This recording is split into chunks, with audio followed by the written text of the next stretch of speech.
Here is something surprising. Scientists have found that more than 80% of people admit they struggle with low self-confidence at some point in their lives. That means if you look around your classroom, your office, or even your own family, almost everyone you see has doubted themselves deeply. Think about that for a moment. The confident-looking boss who seems to have everything under control. The smiling student who raises her hand quickly in class. Even the athlete running on the field with so much energy. Behind the surface, many of them fight the same quiet battle. Am I good enough? Why does this matter? Because lack of confidence does not just live inside your head. It changes how you speak, how you stand, and how people respond to you. When you hesitate to speak up in a meeting, someone else gets the promotion. When you doubt your English skills, you avoid conversations and you miss chances to connect. When you feel small, the world often treats you as small. That means confidence is not just a feeling. It is the door to opportunities, relationships, and growth. But here is the good news. Confidence is not a gift that only some lucky people are born with. It is a skill. It is something you can build, step by step, with practice, even if right now you feel nervous, shy, or unsure. And once you start building it, your life begins to shift. People notice you. They listen more. You begin to believe in your own voice. So the real question is this: how do you move from doubt to confidence? How do you go from avoiding eye contact to holding your head high? How do you go from whispering your dreams to speaking them boldly? In this video, we will take that journey together. You will hear real stories, practical strategies, and simple English phrases that you can use right away. Right now, thousands of people around the world are working on their confidence. Some are taking small steps every day and already seeing results. Do not let yourself fall behind. Stay with me until the end, because the difference between staying stuck and moving forward could be in the next few minutes. If you want more content like this, make sure you subscribe so you do not miss the next lesson. The hidden weight of self-doubt. Let us begin with the truth most people hide. Self-doubt feels like a heavy backpack you carry everywhere. Imagine walking through the busy streets of New York with a heavy bag pressing on your shoulders. You are slower, weaker, and more tired than the people walking without it. That is what low confidence does to your mind. It makes every step in life heavier. Think about Sarah, a young woman living in New York City. She loved literature and wanted to join a book club. But every time she thought about speaking in English, she froze. What if they laugh at my accent? What if I say the wrong word? So she stayed silent, even when her heart wanted to speak. The result? She felt invisible. She missed friendships. She missed practice, and her confidence stayed low. Does her story sound familiar? Maybe for you, it's not a book club. Maybe it's a meeting at work, a classroom discussion, or even talking to new neighbors. The pattern is the same. Self-doubt whispers in your ear. You believe it, and so you stay small. But here's something important. Confidence is not the absence of fear. It is action in the face of fear. When Sarah finally dared to speak one simple sentence, something changed.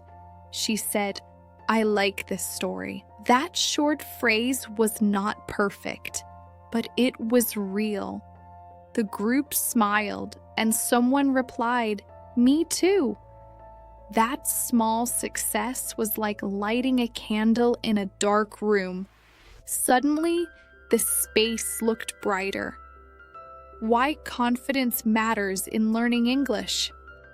Because this is a graded reader, let us also connect confidence to language learning.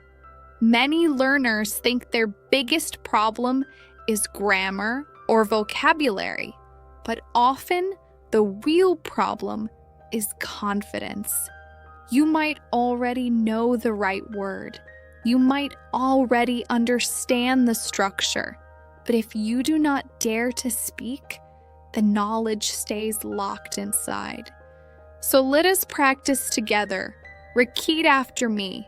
I can speak. 4 simple words. Say them slowly.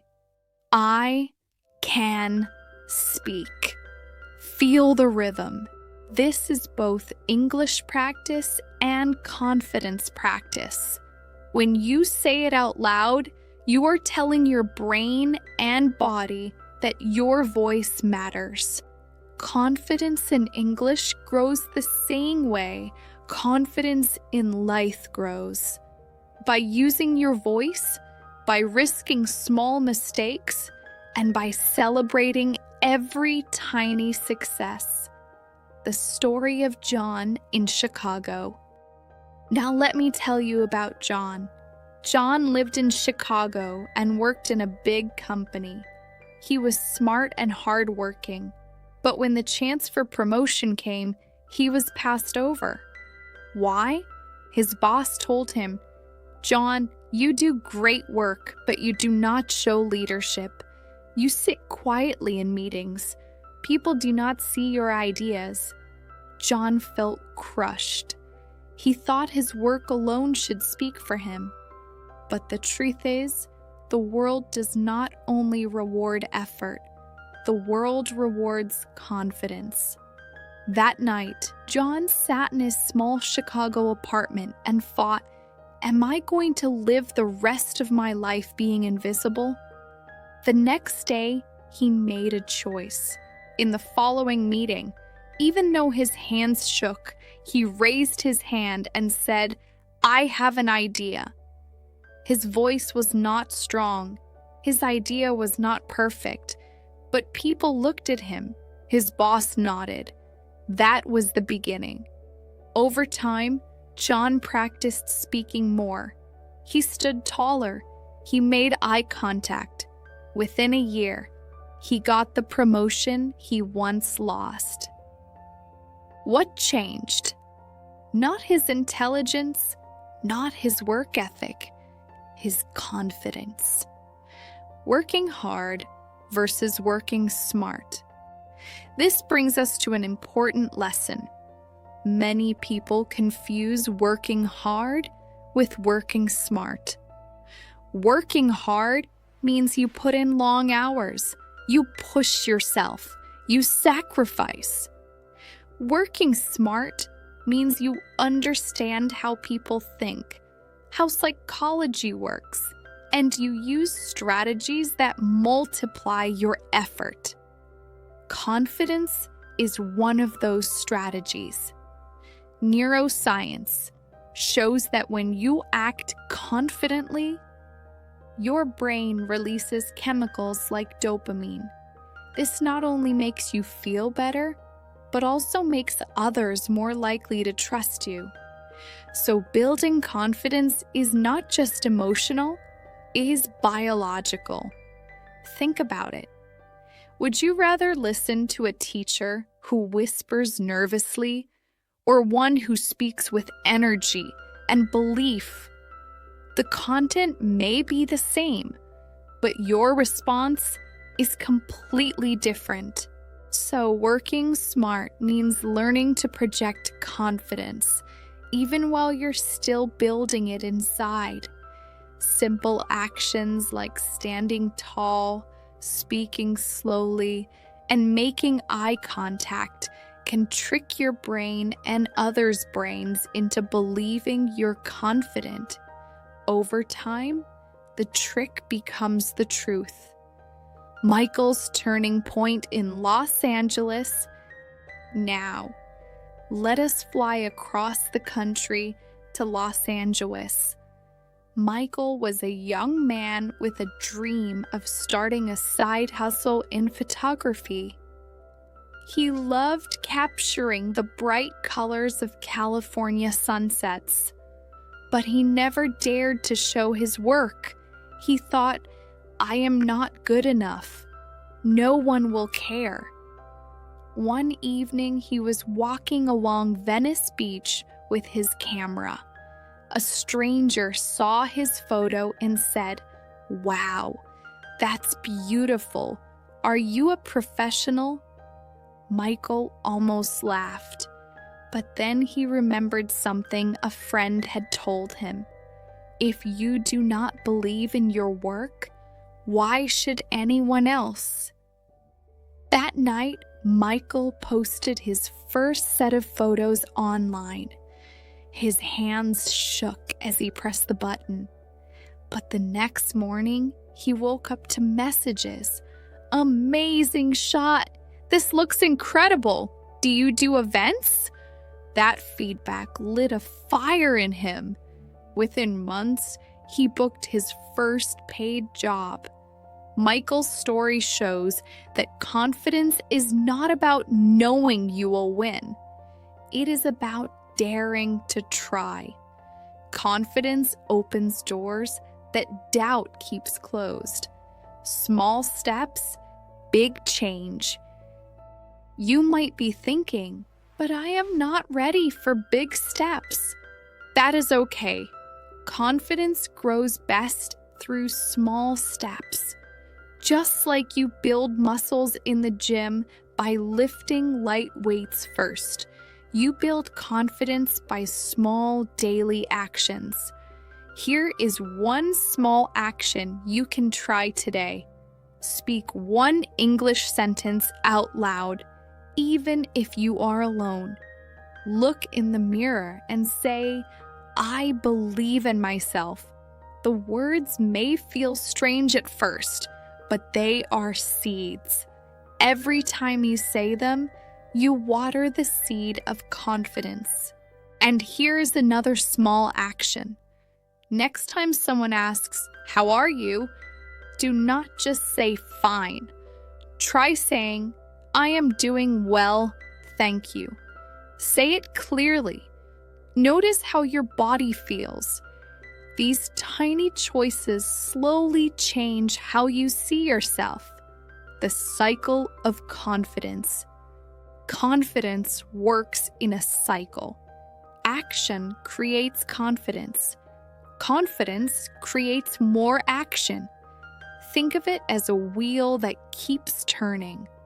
At first, it is hard to push the wheel, but once it moves, it keeps rolling faster and easier. Sarah's first sentence in the book club led to her joining the discussion more often. John's first nervous idea led to leadership. Michael's first photo post led to a career. The cycle began with one small action. So ask yourself, what is one small action you can take today? Maybe it's greeting your neighbor. Maybe it's asking a question in class. Maybe it's speaking one English phrase out loud. Remember, you do not need to feel confident before acting. You act first, and the confidence follows. reflection, and deeper insight. But let us go deeper. Why do so many people fear confidence? Often it is because of past pain. Maybe you spoke once and someone laughed. Maybe you tried before and failed. That memory becomes a wall in your mind. But here is something powerful. The past is not the future. When a child learns to walk, they fall hundreds of times. But we do not say, "This child will never walk." We cheer them on. We expect them to get up. Why do we not treat ourselves the same way? Each failure is not proof that you cannot do it. It is proof that you are learning. Confidence grows when you change the story you tell yourself. Instead of saying, "I failed," you say, "I practiced." Instead of saying, "I am not confident," you say, "I am becoming confident." The words we use shape the reality we experience.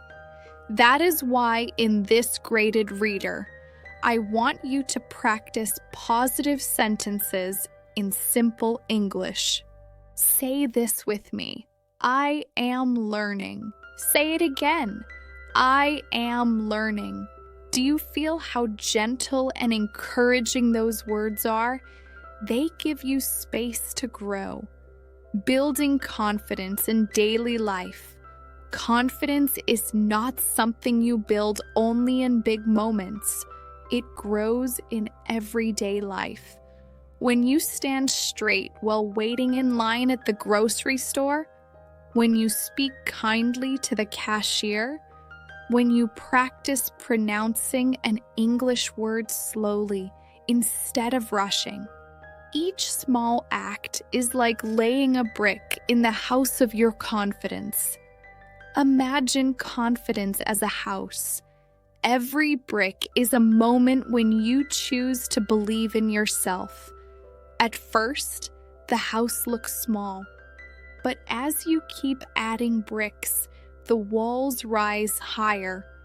One day, you look back and realize you are living inside a strong and beautiful place. And remember, confidence is not arrogance.